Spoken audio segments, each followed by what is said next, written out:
Hi everyone, welcome to the sociology class. So as you guys know, we are solving Jamia Millia Islamia papers. We have already done till question number 40 and today we will do till question number 80. Then in the next video, we will complete this paper and after completion of this paper, I will provide the PDF on this Telegram. So make sure that you join the Telegram because all the updates and all the important PDFs you will find on this Telegram only. I am your educator Bharvi Bharadwaj. Your Jamia Millia Islamia paper is going to happen very soon. So it is important that before your exam we do all the important PYQs with solution so that you can revise the topic as well. Okay. So let us start and solve the paper. Question number 41. The term positivism was coined by Cyril Mills, R.K. Merton, August Comte या फिर Karl Marx. Positivism word किसका है? The correct answer is C, that is August Comte. Now August Comte का देखो मैंने खुद से diagram बनाकर यहाँ पर अटैच कर दिया है, इसका स्क्रीनशॉट ले लो अभी, so that you can revise it जब भी आपका एग्जाम हो. इस तरीके से अगर आप अपने नोट्स बनाओगे, so many of you ask me कि नोट्स कैसे बनाने हैं, तो अगर आप इस तरीके से अपने नोट्स को बनाओगे तो आपको चीज़ें याद ज़्यादा रहेंगी, एग्जाम में आपको एक क्लैरिटी रहेगी. क्योंकि ना होता क्या है, जब हम बुक्स पढ़ते हैं, जब हम थ्योरीज पढ़ते हैं, तो at some point of time वो बहुत ज़्यादा रीडिंग करना हमारे लिए बोरिंग हो जाता है. And as a students of humanities you guys know कि रीडिंग कितनी ज़्यादा करनी पड़ती है, चाहे आप वो सोशोलॉजी में हो, आप साइकोलॉजी में हो या आप किसी भी सोशल साइंस के हो, राइट. तो इट इज़ इम्पॉर्टेंट कि थोड़ा सा डायग्राम बना के पढ़ना स्टार्ट करो ताकि जो थ्योरी बोरिंग लगती है वो बोरिंग ना लगे. जैसे यहाँ पर मैंने बीच में ऑगस्ट कोंट को लिखकर और उनके जितने भी इम्पॉर्टेंट उनके टॉपिक्स हैं या जो हमें उसमें याद रखना होता है वो मैंने अटैच कर दिए. ठीक है, उनका डेट ऑफ बर्थ भी याद रखना कभी कभी पूछ लिया जाता है. Now first thing is he was French philosopher, he was father of sociology, everyone knows.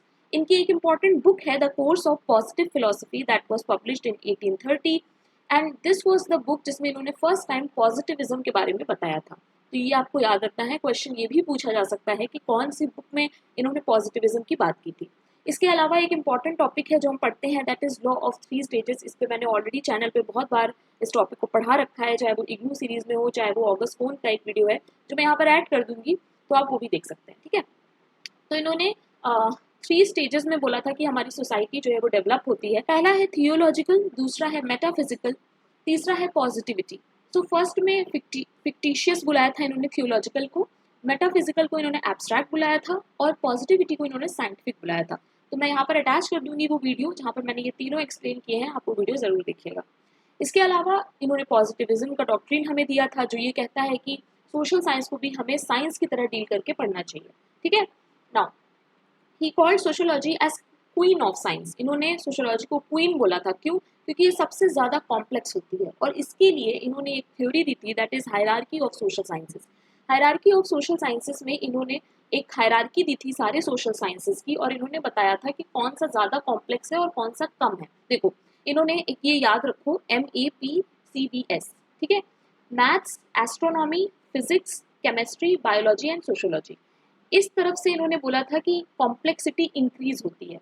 ठीक है, यानी सबसे ज़्यादा कॉम्प्लेक्स जो है वो लास्ट में है, सोशोलॉजी सबसे ज़्यादा कॉम्प्लेक्स है और मैथ्स जो है सबसे कम कॉम्प्लेक्स है.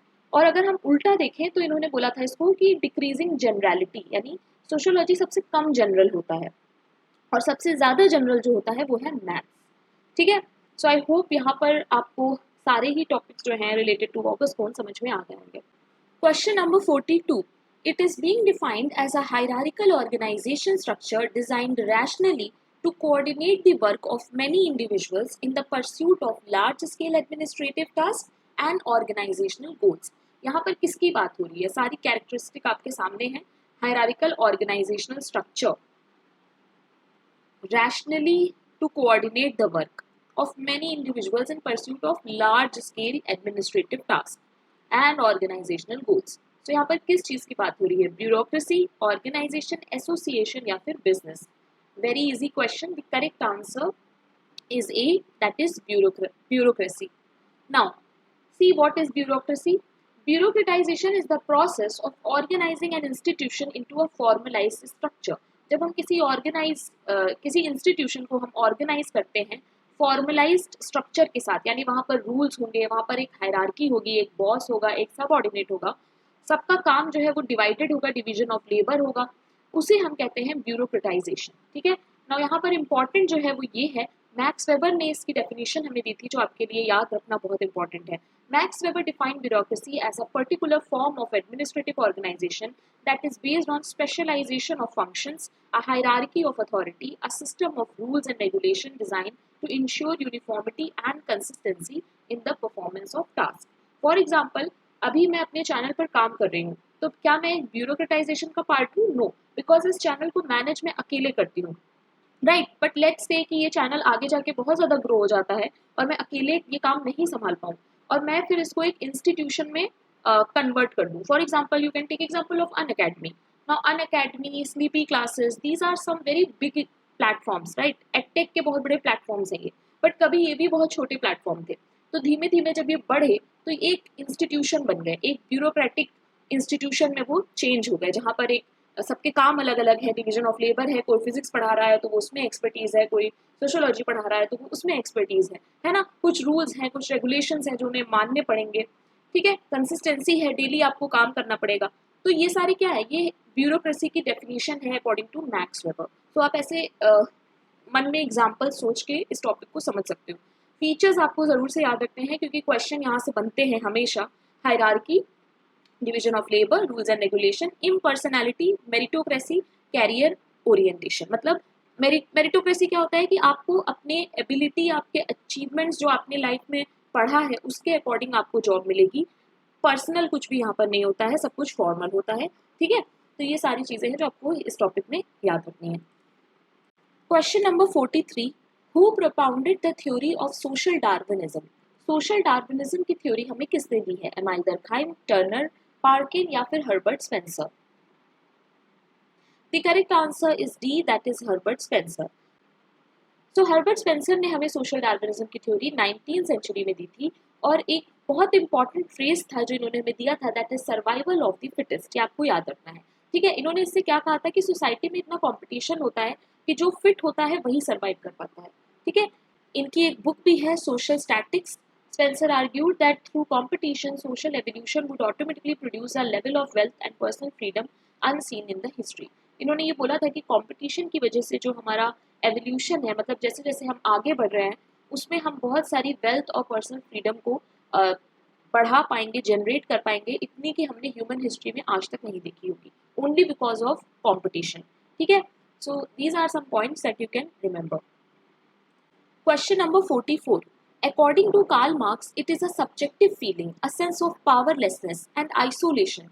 It is also a structural analysis of economic system that deprive men from both the fruits of their labor and control over work. एक सब्जेक्टिव फीलिंग के बारे में कार्ल मार्क्स ने बताया था जिसमें कि आपको एक पावरलेसनेस फील होती है. पावरलेसनेस मतलब आप कुछ कर नहीं सकते, आइसोलेटेड फील होता है आपको, आपको लगता है कि आप बहुत अकेले हो, आप बहुत लोनली हो, right. Structural analysis of economic system that derive main from both. यानी कि आप जो काम कर रहे हो आपको उसमें भी इंटरेस्ट नहीं है और जो आपको उसका रिजल्ट मिल रहा है आपको उसमें भी इंटरेस्ट नहीं है. तो कार्ल मार्क्स ने इसको क्या बोला था? एनोमी, एलियनेशन, सरप्लस वैल्यू या फिर class struggle. The correct answer is B, that is alienation. Now let us see the 4 types of alienation. मैंने इस पे ऑलरेडी वीडियो बना रखा है, सो अगर आपने नहीं देखा है वो तो आप देखिएगा उसे, मैं अटैच कर दूंगी डिस्क्रिप्शन में. नाउ यहाँ पर क्या है कि एलियनेशन के सबसे पहले तो आपको नेम्स याद रखने हैं. That product, act of production, species, essence and from other workers, ठीक है. ये 4 तरह के एलियनेशन की बात की थी कार्ल मार्क्स ने. पहले में क्या था कि alienation of worker from product, product से ही एलियनेट हो जाना. The design and development of a production rest not in the hands of a worker but with in the decision of capitalist. A worker does not have control over what he or she intends to produce or specifications of his product. जैसे let's say that I'm working for an academy, ठीक है. It's just an example, मेरा कोई an academy के साथ personal दुश्मनी नहीं है. देखो, जैसे मान लो मैं अन अकेडमी के लिए काम करती हूँ, अब वहाँ पर अन अकेडमी जिस तरह से मुझसे बोलेगा पीपीटी बनाने को, मुझे वैसे ही बनानी पड़ेगी, राइट. या फिर वो जैसे बोलेंगे मुझे वैसे ही करना पड़ेगा.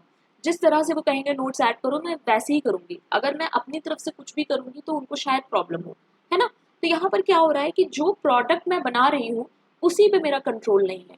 जो मुझसे कैपिटलिस्ट बोलेगा मुझे वही करना पड़ेगा. मैं अपना कुछ अपने मन से कुछ भी नहीं कर सकती हूँ. तो क्या होगा कि मुझे उस काम से, उस प्रोडक्ट से मुझे एलियनेशन होने लगेगा, मुझे उसमें मज़ा नहीं आएगा, मुझे मतलब एक डिप्रेसिव स्टेट, एक पावरलेसनेस वाली स्टेट में मैं चली जाऊंगी, right. Second is alienation of worker from the act of production. The production of goods and services within capitalist society is repetitive and mechanical. होता क्या है कि जब आप एक जैसा काम डेली करने लगते हो तो you just work like a robot. अब जैसे रोबोट क्या करता है, रोबोट का अगर मान लो एक ही काम है, जैसे एसी है, अब एसी का काम क्या है, आप उसे ऑन करोगे, उसका काम है बस डेली आपके रूम को ठंडा करना, right. But as a human being you can not work like AC, है ना। अब मैं आपसे बोलूँ एक ही टॉपिक आपको रोज पढ़ना है, तो एक टाइम के बाद क्या होगा कि आप पागल होने लगेंगे, आपको लगेगा व्हाट इज दिस, है ना। तो वो फीलिंग जो है उसी को इन्होंने कार्ल मार्क्स ने एलियनेशन बोला है, कि जब हम बहुत ज़्यादा रिपीटेटिव और मैकेनिकल काम करने लगते हैं। और ये होता किसमें, ये भी याद रखना है कि सारी चीज़ें हम कैपिटलिस्ट सोसाइटी को ध्यान में रखते हुए पढ़ रहे हैं, ठीक है। That offers little to no psychological satisfaction. तो एक साइकोलॉजिकल सेटिस्फैक्शन जो होना चाहिए वो नहीं रहता है काम में।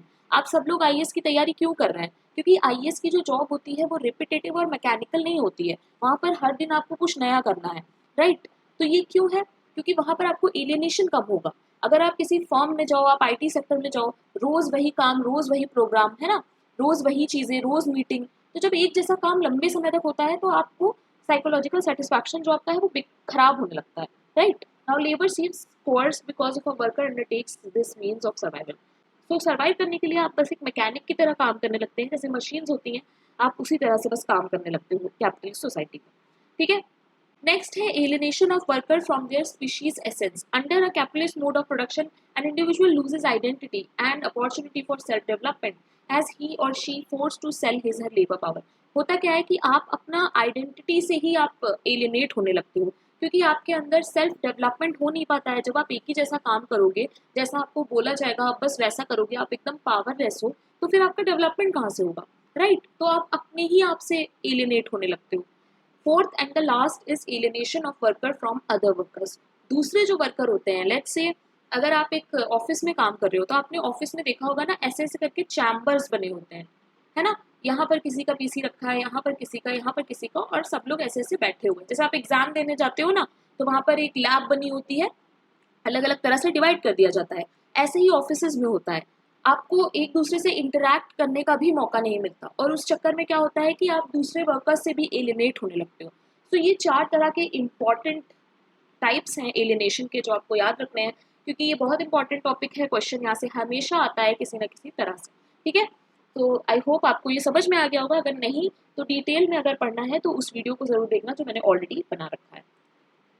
Question number 45, critical theory is associated with what? London School of Economics, Frankfurt School, Delhi School of Economics या फिर Cambridge School? The correct answer is B, that is Frankfurt School. काफी बार इसमें से क्वेश्चन ये आता है कि कौन कौन ऐसे हैं जो इस स्कूल को बिलोंग करते हैं, ठीक है।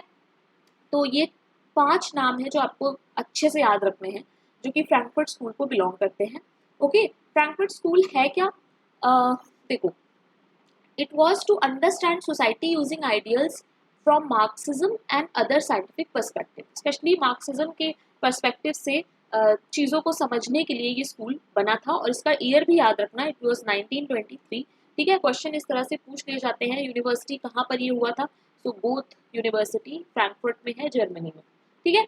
Now Theodor Adorno, Herbert Marcuse, Habermas, Erich Fromm, Walter Benjamin, ये 5 नाम है जो आपको याद रखने हैं अच्छे से। Question number 46. It refers to the method people use to make sense of the word about them. It is the study of everyday life. So everyday life की जब भी बात होगी, the correct answer is ethnomethodology. Ethnomethodology is about the study of everyday life. ठीक है, अब इसके थोड़े से नोट्स भी देख लेते हैं। So ethnomethodology studies how people develop and apply shared methods to make sense of their social environment. It investigates everyday practices people use to interact with one another and form relationships. तो यहाँ पर सबसे बड़ा keyword जो आपको याद रखना है, that is everyday, ठीक है। और देखो यहाँ पर मीनिंग को भी इन्होंने अलग अलग तरह से बताया है। एथनो का मतलब होता है a specific socio cultural group, method मतलब जो मैथड हम लोग यूज कर रहे हैं, ठीक है। ओके सॉरी, मैथड मतलब वो ग्रुप कौन सा मैथड यूज कर रहा है, वही वाला मैथड। और लॉजी मतलब structured analysis explanation of these methods and practices, मतलब हम एक एथनोमेथोडोलॉजी में हम एक सोशियो कल्चरल ग्रुप को लेते हैं और उनके प्रैक्टिसेस, उनके मेथड्स को स्टडी करते हैं जो भी वो डे टू डे करते हैं, ठीक है। उसके बाद हम उसका स्ट्रक्चर्ड एनालिसिस करके उसको एक्सप्लेन करते हैं। That is all about ethnomethodology. Question number 47, who defined the concept of hegemony? Hegemony का कॉन्सेप्ट किसने डिफाइन किया है? E Clark, B B Lloyd, Max Weber, Antonio Gramsci. The correct answer is D, that is Antonio Gramsci. Hegemony पे मैं एक short video बनाने वाली हूँ, इसलिए मैं इसे यहाँ पर एक्सप्लेन नहीं कर रही हूँ क्योंकि इसमें काफ़ी कुछ है जो आपको समझना पड़ेगा टेक्निकली। तो मैं इसके लिए एक शॉर्ट वीडियो प्रिपेयर कर रही हूँ, बहुत जल्द मैं उसे अपलोड करूँगी। यहाँ पर मैंने कुछ नोट्स ऐड कर दिए हैं जो आप देख सकते हो, ठीक है। बट मैं इसमें ज़्यादा एक्सप्लेन अभी नहीं करूँगी क्योंकि मुझे पता है आप लोग जो है कंफ्यूज हो जाओगे। बट एक चीज़ याद रखना, दैट हेजेमनी होता क्या है, that hegemony is equal to force plus consent, ठीक है। Force is practised on enemies while hegemony is practised on friends and allies, ठीक है। इसमें क्या होता है कि अ फॉर्म ऑफ कंट्रोल, एक तरह का कंट्रोल है, ठीक, जो कि डोमिनेंट क्लास करती है। और डोमिनेंट क्लास कौन है? जिसके पास सारा कंट्रोल है मीन्स ऑफ प्रोडक्शन का। अब आपको अगर नहीं पता मीन्स ऑफ प्रोडक्शन क्या होता है तो उसके लिए मुझे आपको थोड़ा कार्ल मार्क्स भी पढ़ाना पड़ेगा। इसीलिए हम लोग इस टॉपिक को अलग से पढ़ेंगे हेजेमनी को, जहाँ पर मैं आपको सारी बैकग्राउंड हिस्ट्री के साथ एक्सप्लेन करूंगी हेजेमनी, ठीक है। Let's move to next question. So next question, that is 48. It refers to set of ideas about the nature of man, the nature of society, and how life is or ought to be. It may be very structured or may reflect underlying feelings, ideology, method, technique of data collection, case study. Set of ideas about the nature of man, the nature of society, and how life ought to be. It may be structured or may reflect underlying feelings. The correct answer is A, that is ideology. So मैंने जितना search किया था मुझे उसका answer ideology ही मिला। अगर आपको लगता है कुछ और होगा तो आप मुझे कमेंट में उस पर बता सकते हो, ठीक है। 49, who describe the concept of information society? Information society के बारे में किसने बताया है? Manuel Castells, Stuart Hall, Anthony Giddens या फिर Goffman? The correct answer is A, that is Manuel Castells. तो यहाँ पर उसके नोट्स हैं, देख लेते हैं जल्दी से। द इंफॉर्मेशन एज, ये बुक है रिटन बाय मैनुअल कैस्टल्स जो आपको याद रखनी है, is an account of role of information. Information का क्या रोल है आज की सोसाइटी में, उस पर इन्होंने ये दिया है हमें book. He describes the shift from an industrial society to an informational society. क्या है इंफॉर्मेशनल सोसाइटी, अभी हम लोग वो भी देखते हैं, ठीक है। सो 1970s में जो इंफॉर्मेशनल सोसाइटी है वो स्टार्ट हुई थी। This network society is structured around networks instead of individual actors. अब यहाँ पर क्या है, हम लोग नेटवर्क्स के थ्रू बंधे हुए हैं, इंडिविजुअल्स के थ्रू नहीं। जैसे मैं भी अगर आपसे कांटेक्ट कर पा रही हूँ तो ऐसा तो नहीं है ना कि जहाँ आप रहते हैं मैं वहाँ आके आपको पढ़ा रही हूँ, नो, मैं अपने घर से बैठ के पढ़ा रही हूँ। सो हम लोग एक दूसरे से कैसे जुड़े हुए हैं? We are connected because of the IT sector, because of the information technology that we can call network society as well, ठीक है। works through a constant flow of information through technology. Technology के through आपको सारी information मिल रही है, आपको कहीं जाने की जरूरत नहीं है। Castells emphasizes the interrelationship of socio-economic and political features of society and argues that network is the defining feature that marks our current epoch. आज के टाइम में जैसे हमारा पॉलिटिकल, सोशल, इकोनॉमिक फीचर्स हैं सोसाइटी के, वैसे ही अब नेटवर्क भी उसी तरह से इम्पॉर्टेंट हो गया है ना। फीचर्स जो है आपको याद रखने हैं कि इंफॉर्मेशन सोसाइटी के या नेटवर्क सोसाइटी के फीचर्स क्या हैं। पहला है अनलिमिटेड एक्सेस टू इन्फॉर्मेशन। जैसे कि आपको पता ही है आज के टाइम में इन्फॉर्मेशन कितनी ज़्यादा है, इसीलिए आप लोग ज़्यादा से ज़्यादा कन्फ्यूज रहते हैं क्योंकि 5-6 एजुकेटर्स से पढ़ेंगे, फिर उन्होंने कुछ बोला था, किसी और ने कुछ बोला था, and you get confuse, right. So unlimited access to information है, डिजिटल कम्युनिकेशन है, किसी से बात करना आसान इतना हो गया है कि लोग अब किसी से बात ही नहीं करते हैं, तो उसके अलग डिसएडवांटेज है, सुसाइड बढ़ रहा है, डिप्रेशन बढ़ रहा है, राइट। क्यों है ऐसा? Because access of anything is bad. Knowledge based economy है, टेक्नोलॉजिकल इनोवेशन है, ग्लोबल इंटरकनेक्टेडनेस है, ठीक है। So these are some of the important features जो आपको याद रखने हैं। यहाँ पर मैंने थोड़ा सा और फंक्शंस भी ऐड कर दिए हैं, तो आप जूम करके इसको देख लेना, इतना इंपॉर्टेंट ये नहीं है, बस फीचर्स एंड बाकी इनकी बुक के बारे में जितना भी था वो इम्पोर्टेंट है, ठीक है। Question number 50, who coined the term risk society? Risk society किसका टर्म है? जेसॉप बी, पॉल्जान, Lyotard, Ulrich Beck? The correct answer is D, that is Ulrich Beck. तो उल्रिक बेक के बारे में भी हम लोग अच्छे से देख लेते हैं। Now risk society towards a modernity, ये बुक आई थी 1992 में. Risk society is the manner in which modern society organises in response to risk. ठीक है, हमें पता है आज की सोसाइटी में रिस्क कितने ज़्यादा बढ़ गए हैं, चाहे वो साइबर रिस्क हो, चाहे वो नेचुरल रिस्क जो हजार्ड्स वगैरह से होते हैं, है ना. The term is closely associated with several key writers. Now I think इस बुक के दो राइटर हैं जहाँ तक मैंने पढ़ा. So Ulrich Beck and Anthony Giddens दोनों ही हैं. थोड़ा सा कॉन्ट्रीब्यूशन एंथोनी गिडन्स का भी है, बट एग्जाम में अगर आपसे पूछा जाएगा तो आंसर होगा उल्रिक बेक. ठीक है. The term was coined in 1980. याद रखना ये टर्म 1980 में कॉइन किया गया था और 1990 में ये काफ़ी पॉपुलर हुआ. इन particular the growing environmental concerns. और ये पॉपुलर क्यों हुआ था, क्योंकि जैसे जैसे हम लोग मॉडर्न हो रहे हैं, इन्वायरमेंट के प्रति हमारा जो कंसर्न है वो बढ़ रहा है, right. According to British sociologist Anthony Giddens, a risk society, ये इनकी जो डेफिनेशन है ये आप याद रखिएगा, a society increasingly preoccupied with the future which generates the notion of risk. मतलब हम लोग फ्यूचर के लिए इतना ज़्यादा सीरियस, इतना ज़्यादा कर रहे हैं कि हम लोग बहुत ज़्यादा उस चक्कर में रिस्क में आ गए हैं. क्यों? क्योंकि यू ऑल नो मॉडर्नाइजेशन कितना बुरा इफेक्ट डाल रहा है हमारे इन्वायरमेंट पे, हमारे क्लाइमेट चेंज पे, राइट. ना उल्रिक बेक ने इसको डिफाइन क्या किया था रिस्क सोसाइटी को, कि a systematic way of dealing with hazards and insecurities induced and introduced with modernisation itself. यानी इतना ज़्यादा रिस्क बढ़ गया है कि हमें उसको डील करने के लिए अब नई नई चीज़ें करनी पड़ेंगी. Giddens and Beck argued that humans have always been subjected to level of risk, such as natural disaster. These have usually been perceived as produced by non-human forces. यानी हम हमेशा से रिस्क से एक्सपोज्ड थे, है ना. कभी भी रिस्क आ सकता था और हम यहाँ से जा सकते थे, है ना. तो गिडन्स और बेक ने क्या बोला कि हमेशा से subjected to some level of risk हम थे, क्योंकि नेचुरल डिजास्टर्स तो कभी भी हो सकते हैं ना, वॉल्केनो इरप्ट कभी भी हो सकता है, अर्थक्वेक कभी भी आ सकता है ना. नाउ मॉडर्न सोसाइटीज में क्या है कि हमने अपने ही लिए अब रिस्क और बढ़ा लिए हैं. ह्यूमन मेड रिस्क जो होते हैं ना वो ज़्यादा बढ़ चुके हैं. एक चीज़ और आपको याद रखनी है कि गिडन्स ने दो तरह के रिस्क की बात की है. ठीक है, risk as external risk and manufactured risk. ये आपको याद रखना है. ओके, मैन्युफैक्चर्ड रिस्क में क्या होता है, high level of human agency involve in both producing and mitigating सजेस. यानी जितना ज़्यादा ह्यूमन जो है वो प्रोड्यूस करेगा, जितना ज़्यादा कंज्यूम करेगा, उतना ज़्यादा ये वाला मैन्युफैक्चर्ड रिस्क जो है वो बढ़ेगा. ठीक है, तो यहाँ पर इंपॉर्टेंट बातें मैंने ऐड कर दी थी. आई होप आपको समझ में आ गई होंगी. Question number 51. The concept of post-industrial society was defined by A. Amin/S. Pure M. Daniel Bell. The correct answer is D, that is Daniel Bell. बहुत बार ये क्वेश्चन रिपीट होता है अलग अलग तरह से, तो मेक श्योर कि आपने इसके नोट्स बना रखे हैं. देखो, जो भी क्वेश्चंस हम लोग सॉल्व करते हैं किसी भी पेपर में, और आपको लगता है कोई चीज़ है जो बार बार रिपीट हो रही है, तो उसके कुछ शॉर्ट नोट्स प्रिपेयर कर लिया करो. जैसे मैंने हर क्वेश्चन के बाद इस तरीके से थोड़ा सा सॉल्यूशन ऐड कर दिया है, ताकि आपको उसके आसपास की, उस टॉपिक के आसपास जितनी भी इंफॉर्मेशन है वो आपको पता हो. ठीक है, इस तरीके से पढ़ाई करोगे ना तो आपको वो टॉपिक भी क्लियर रहेगा और आपको उन PYQs करने का कुछ फायदा भी होगा.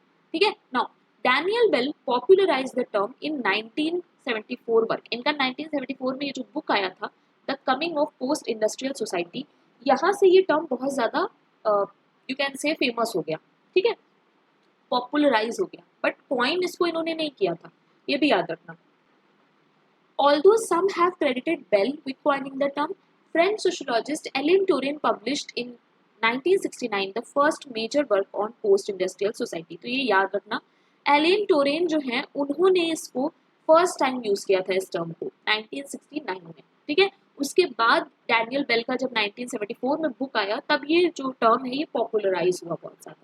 ठीक है, the term was also extensively use by social philosopher Ivan Illich. ये भी याद रखना, इवान इलिंच ने भी इसको यूज किया था 1973 में. उनकी बुक, उनका पेपर था tools for कॉन्विबिलिटी.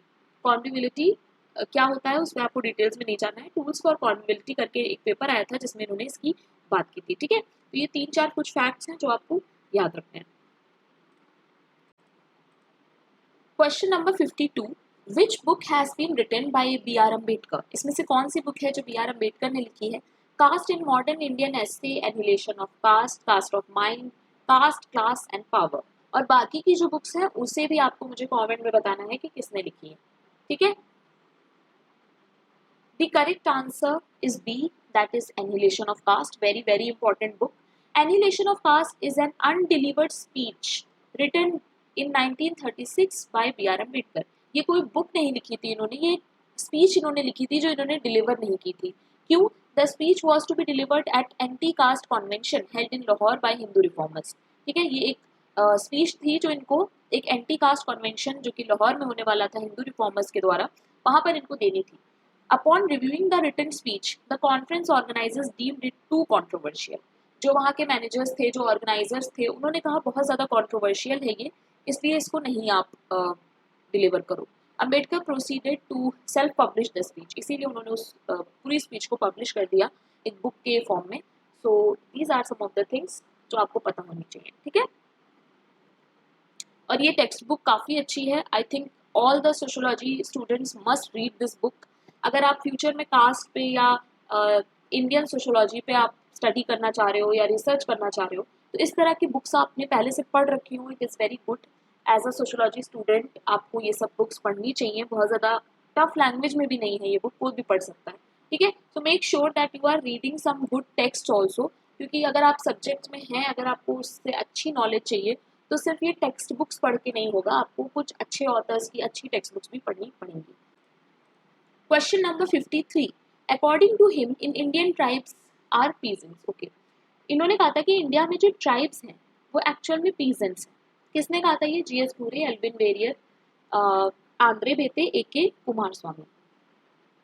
The correct answer is B, that is Elwin Verrier. और इसके अलावा आपको ये सब चीज़ें भी याद रखनी है कि रिजले एल्विन ने बोला था, सबसे पहले तो ट्राइबल्स को ज़्यादातर आदिवासीज बोला जाता है, ठीक है, ये याद रखना। देन रिजले ने बोला था अबोरिजिनल्स। ओके, सर बेन्स ने, जो कि सेंसस ऑफिसर थे ट्राइबल कम्युनिटी के, इन्होंने हिल ट्राइब्स बोला था। डॉक्टर हटन ने प्रिमिटिव ट्राइब्स यूज़ किया था टर्म। टक्कर बापा ने अधि प्रजा यूज़ किया था, ये एक सोशल रिफॉर्मर थे। जीएस घूरे का इंपॉर्टेंट है, क्वेश्चन आता है यहाँ से। जीएस घूरे ने बैकवर्ड हिंदूज बुलाया था ट्राइब्स को। एंड इंटरनेशनल लेबर ऑर्गेनाइजेशन की बात करें तो वो यूज़ करते हैं indigenous people. Okay, Mahatma Gandhi का भी इंपॉर्टेंट है, क्वेश्चन आ जाता है। गिरिजन बुलाया था इन्होंने। और हरिजन किसको बुलाया था वो भी आप मुझे कमेंट में बताइए महात्मा गांधी से related. Tribes are also known as vanvasis, aranyavasis, vanya jatis. ठीक है, ये भी ट्राइब्स को ही बोला जाता है। और कॉन्स्टिट्यूशन ऑफ इंडिया में शेड्यूल्ड ट्राइब टर्म हमें देखने को मिलता है, जो कि इंट्रोड्यूस किया था साइमन कमीशन ने 1928 में। ठीक है, this text is taken from your Shankar Rao book, CN Shankar Rao. तो अगर आप पढ़ना चाहो तो इंडियन वाला जो बुक है इनका, उसमें इस पे टॉपिक है, मतलब चैप्टर है पूरा ट्राइब्स पे, तो आप वहाँ से इसको रीड कर सकते हैं। Question number 54, मैकिम Marriott envisaged two concepts, namely modernization and traditionalism, Hinduism and Islamization, parochialization and universalization, mechanization या specialization। The correct answer is C, मैकिम Marriott ने जो दो कॉन्सेप्ट्स दिए हैं वो है पैरोकिलाइजेशन एंड यूनिवर्सलाइजेशन। और इन दोनों पे ही मैं जल्दी ही वीडियो बनाऊंगी, इसलिए मैं यहाँ पर इसे डिस्कस नहीं कर रही हूँ। ठीक है, 5 मिनट्स वाली जो हमारी सीरीज़ है उसे मैं कंटिन्यू करूँगी बहुत जल्द, और उसी में जितने भी ऐसे टॉपिक्स हैं, हेजेमनी, ये वाला, तो ये सब मैं उसी में कवर करूँगी। Okay, now M.N. Srinivas defines it in terms of sizable amount of arable land holding, strength of numbers, high place in local hierarchy। किस बारे में यहाँ पर बात हो रही है? M.N. Srinivas ने हमें दिया है वो topic, Sanskritisation, Brahminisation, westernisation, dominant caste. कौन सा कॉन्सेप्ट है जिसकी बात हो रही है? The correct answer is D, that is dominant caste. Now, who wrote the book Homo Hierarchus? Homo Hierarchus book जो है वो किसकी है? Louis Dumont, Robert Redfield, Milton Singer या फिर बुर्दो? The correct answer is A, that is Louis Dumont. Question number 57. It refers to a range of political activities that are founded in the shared experiences of a particular marginalized group, such as gender, race, ethnic group, etc. बहुत सारी political activities जो हमें देखने को मिलती हैं shared experiences में कुछ मार्जिनलाइज ग्रुप के, जैसे जेंडर के ग्रुप में या रेस के ग्रुप में। मास struggle, rebellion, social reform, identity politics.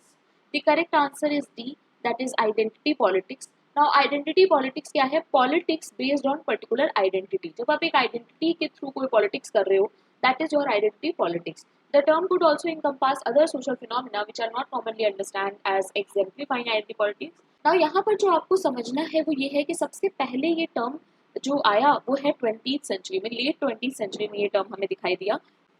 Mary वुllstonecraft and France Fanon ने ज़्यादा इस पे काम किया है। ठीक है, तो ये दो नाम है जो इस टॉपिक में हमें देखने को मिलते हैं। बाकी मैं और भी सर्च करूंगी कि एक्चुअल में ये टर्म जो है वो कॉइन किसने किया है, तो अगर आपको भी मिलता है तो आप मुझे कमेंट में बताना। Okay, question number 58, it requires a sustained collective action over time. It is often directed against the state and takes the form of demanding changes in state policy and practice. It must be marked with some degree of organization, leadership and shared objective and ideologies. यहाँ पर किसकी बात हो रही है जिसमें sustained collective action होता है एक time period तक. It is often directed against the state, ज़्यादातर state के against होता है ये, और कुछ ना कुछ आप डिमांड कर रहे होते हो स्टेट से. ठीक है, it must be mark with some degree of organisation, थोड़ा सा ऑर्गेनाइज्ड होता है, लीडरशिप होती है, कुछ ऑब्जेक्टिव होते हैं, कुछ आइडियोलॉजी होती है. The correct answer is social movement, social change, mobilisation, social action. The correct answer is social movement. Now social movement के लिए ये दो वीडियोस जो हैं चैनल पे वो आपको देखने हैं. एक में मैंने पूरा सोशल मूवमेंट का जो भी इंपॉर्टेंट चीज़ें हैं, मीनिंग है, वो डिस्क्राइब किया है, और दूसरे में मैंने उसके टाइप्स भी बताए हैं. तो ये दोनों वीडियो आपको देखने हैं ताकि आपको ये टॉपिक समझ में आए, क्योंकि मीनिंग और टाइप्स से क्वेश्चन आते हैं. Okay, question number 59, Jharkhand movement जो है वो क्या है? Separate state, forest rights, human rights, tribal rights. The correct answer is ए, एक अलग सेपरेट की डिमांड कर रहे थे, that is your Jharkhand movement. Okay, question number 60, which consumer product was under controversy and also banned for some time due to violation of food safety norms. इसमें से कौन सा है जो थोड़े दिन के लिए बैन हो गया था? नाउ दिस इज 2016 का पेपर, तो इसीलिए वहां से इन्होंने करंट अफेयर ओरिएंटेड पूछ दिया है. थोड़ा बहुत जामिया हिस्ट्री के और करंट अफेयर के क्वेश्चन पूछता है. The correct answer is C, that is Maggi. Maggi को बैन कर दिया गया था, देखो 2015 का है और 2016 का हम लोग पेपर सॉल्व कर रहे हैं, इसीलिए ये क्वेश्चन इन्होंने इसमें डाल दिया. क्या हुआ था इसमें? बहुत ज़्यादा एक्सेसिव लेड मिला था, इसीलिए इन्होंने उसको बैन कर दिया था. ये भी आप याद रख सकते हो. Question number 61, time slavery related to what? Construction site, information technology sector, brick kiln या फिर school. The correct answer is B, that is information technology sector. Now क्या होता है ये? देखो यहाँ पर दिया है, time slavery is a phenomena that refers to long gruelling working hours in the IT sector, particularly in countries like India, where industry has been rapid growing. IT का जो सेक्टर है वो बहुत ग्रो कर रहा है बहुत अच्छे से, और टाइम स्लेवरी जो है वो उनके लिए बोला गया था जो ज़्यादा घंटे तक बैठ के IT सेक्टर में काम कर रहे हैं. Okay, question number 62, Jain Bremen ने फूड लूज लेबर किसको बोला था? Migrant workers, professional workers, bureaucrats या फिर call centre workers. The correct answer is A, that is migrant worker. ना यहाँ पर थोड़े से नोट्स ऐड कर दिए हैं मैंने. J Breman considers that with the change in agricultural through land reforms, commercialization of agriculture, the organic linkage between agriculture laborers and agriculture system is broken. So क्या हुआ कि एग्रीकल्चर पे पहले सब लोग काम करते थे, फिर धीमे धीमे एग्रीकल्चर से वो मूव होने लगे सिटी में, वो मूव होने लगे दूसरे तरफ. उसी को इन्होंने बोला था फूड लूज लेबर, जो माइग्रेंट वर्कर्स थे उनको. Question number 63, Naxalbari is a what? Maoist movement, tribal movement, village in West Bengal या फिर village in Andhra Pradesh. The correct answer is C, that is Naxalbari is a village in West Bengal. And अगर नक्सलबारी मूवमेंट आएगा तब answer हो जाएगा माओइस्ट मूवमेंट. ठीक है,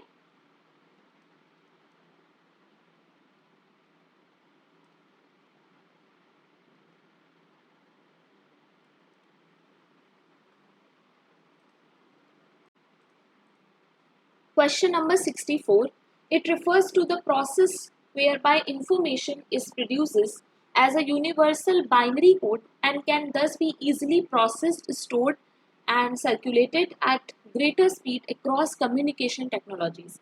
Computerization, decentralization, digitalization या फिर diversification. The correct answer is C, that is digitalization. Question number 65, a thin glass strand designed for light transmission, it is capable for transmitting trillions of bits of information per second. So आप लोग देख सकते हो कि पहले 2016 का paper है ये, तो पहले जामिया जो है वो काफ़ी ज़्यादा जीके ओरिएंटेड क्वेश्चंस भी पूछता था। बट 2023 2022 के पेपर में हम लोग देखेंगे क्या ऐसा है, क्या वहाँ पर भी देखता है, क्या वहाँ पर भी इन्होंने साइंस और इन सब चीज़ों का जीके का यूज़ कर रखा है? अगर हाँ, तो आपको थोड़ा बहुत जीके भी पढ़ना है। ठीक है, इसका आंसर जो है वो ऑप्टिक फाइबर है। Question number 66, it was an agrarian struggle in the rural areas of Bengal in the colonial period. Telangana movement, Tebhaga movement, Warli tribal, Kol revolt, कौन सा है जो बंगाल में हुआ था? The correct answer is B, that is Tebhaga movement. Telangana movement हुआ था आंध्र प्रदेश में।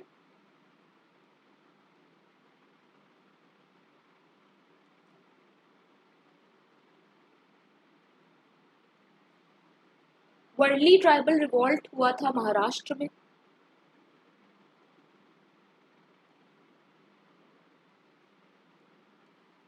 और कोल रिवॉल्ट हुआ था छोटा नागपुर।